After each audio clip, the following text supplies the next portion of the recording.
Hello, everyone. I'm Captain Logan, and I'm here with the real Manos. Hi, Kiba, everybody.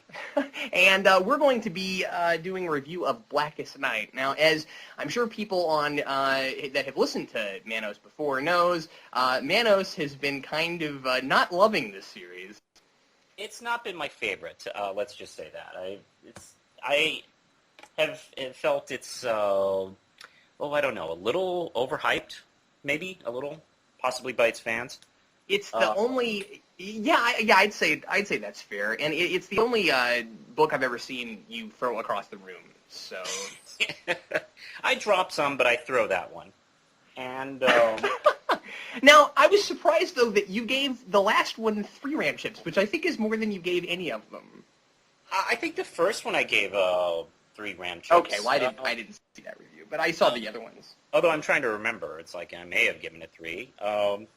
I think it started out well enough, kind of establishing the story, and then it ended as well as it could have. And the thing was, if you don't mind, I'll just go what I liked about it. I think the thing I liked most about the story was that it addressed an issue that I've actually been frustrated with DC and Marvel, is the constant resurrections. Oh, yeah, that's what I liked about it. To the point of death being just not important, because, I mean, we've gone from fans going, hey, do you think that character will ever come back, to when will that character come back when they die? I mean, when Martian Manhunter was killed in Final Crisis, I really wasn't emotionally bothered by it, because I knew he was going to come back. Although I'd say you weren't. I'd say that is perhaps an exception, only because I think they only killed him off to make a point in this, and that's kind of okay with me. But it does happen a lot now. Yeah, it does. I mean, I think DC used to be better about it than Marvel, but I think in the last year or two, couple of years, I think it's completely flipped. I think DC got worse. And I thought, besides the problems I had just with the story itself, or in places lack thereof, thematically it was cool. The idea that we're going to not only address that people constantly getting killed off and brought back is a problem, but we're also going to explain why that happens. Yeah, and I thought that was the best thing about the series, is that it, in a way, it's almost like Crisis of Infinite Earths was dealing with the parallel universe problem. Mm-hmm. This is dealing with the resurrection problem. The thing I really resist about it, and I didn't like the ending, I think, even as well as you did. I resist the idea of making a promise you can't keep. I know, that's the funny thing. It's like the very end.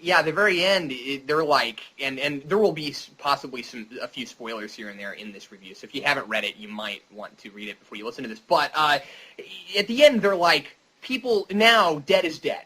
You know, this probably won't happen again. Dead is dead, and I'm like, I don't know if they can follow through with that. No, I don't think they will. I honestly, I have no confidence that they will. I expect to see Ted Kord and Vic Sage, just pop up, and Superman's dad, and and there's a possibility we might see Batman's dad. Although maybe if he faked his death, blah blah blah. Yeah. But I think it's requiring writers to just be a little more clever than just simply bring the character back to life. Right. It's like, have some characters fake their deaths, for God's sakes. Well, and the old-fashioned way of characters dying, where they fall off a cliff into an ocean. And I'll tell you, the more I've been reading Batman and Robin, the more I've actually kind of liked the Batman not death. You know what I mean? Just we'll send him back to the dawn of time, and he's not really dead, and it's funny. I don't know. Relieved. I was so relieved. Really die. Because I didn't think he died, because, the last scene in Final Crisis, he's, like, in a cave. So, have we figured out yet what the Batman corpse is? Oh, yeah, it is. What is it? It's a clone that Darkseid made. I know about that, but the thing in Blackest Night. I think that was that. Is it still the same thing? Because I couldn't tell. I feel like it was the same thing. Okay, here's the thing I hate the most about Blackest Night. Let's just break this down to its bare bones. Yeah. I don't like the fact that I can never tell where we are in this. That's a good point. I actually hadn't thought about that. And a lot of times crossovers do this, right? Like I said this the other day on Eric and I were talking about this, and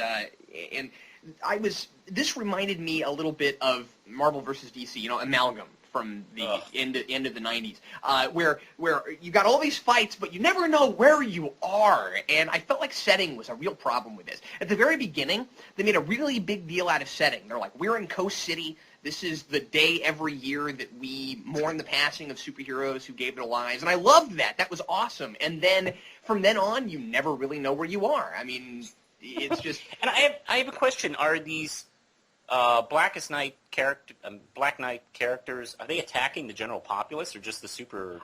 I couldn't tell. I don't know. I'm not sure. Yeah, I'm not sure. And the thing is, you'll have these giant 2-page spreads where every inch is covered up by superpowered characters and people with costumes, and I'm like, I think the normal populace is suffocating. I think that the milkman is on the ground being stepped on, and yeah. Yeah, I mean, where's Steve, the guy who works at Burger King? I mean, can he go to work and everything be okay, or is this? I don't know. I just don't understand. But see, I just think the line at the drive-thru would be way too long. Anyway, no, I kept getting lost in this. It wasn't difficult to follow the plot. It was just difficult to follow where I was standing. Mm-hmm. So, yeah.